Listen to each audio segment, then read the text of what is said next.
லைஃப்ல செகண்ட் லவ்னு சொல்றது ஒரு சான்ஸ் இல்லை, அது ஒரு காட் கிஃப்டட் லைஃப். எல்லாரும் ஃபர்ஸ்ட் லவ் தான் ஃபாரெவர்னு நினைப்பாங்க. ஆனா எல்லாருக்கும் அது அப்படி நடக்காது. சில பேருக்கு அது ஒரு லைஃப் லெசனா இருக்கும், ஆனா சில பேருக்கு அது ஒரு பெரிய லாஸா இருக்கும். ஃபர்ஸ்ட் லவ் அவங்கள நிறையவே சிரிக்க வச்சிருக்கோம், ஆனா அதை விட அவங்கள நிறைய அழுக வச்சிருக்கோம். இதெல்லாம் பார்த்ததுக்கப்புறம் அவங்க உலகமே மாறிடும். யார்கிட்டையும் ஈஸியா க்ளோஸ் ஆகிட மாட்டாங்க.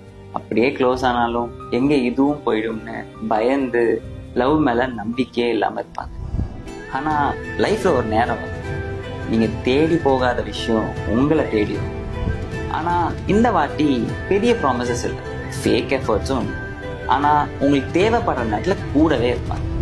அவங்க புரோக்கனா இருந்தாலும் அவங்கள சரி பண்ண ட்ரை பண்ண மாட்டாங்க, பட் அவங்கள புரிஞ்சுக்க ட்ரை பண்ணுவாங்க. அவங்க பயப்படுவாங்கன்னு ஸ்ட்ராங்கா இருன்னு சொல்ல மாட்டாங்க, பட் சேஃபா ஃபீல் பண்ண வைப்பாங்க. ஸ்லோவா அவங்களோட ஹார்ட் நார்மல் ஆகும்.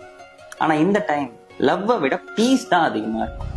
செகண்ட் லவ்னா அது ஒரு சான்ஸ் இல்லை, நம்ம பாஸ்ட் லைஃப்ல கடந்து வந்த பெயினுக்கு அப்புறம் கிடைக்கிற ஒரு பிளெஸிங். சிம்பிளா சொல்லணும்னா they didn't fall in love again, they find their life again.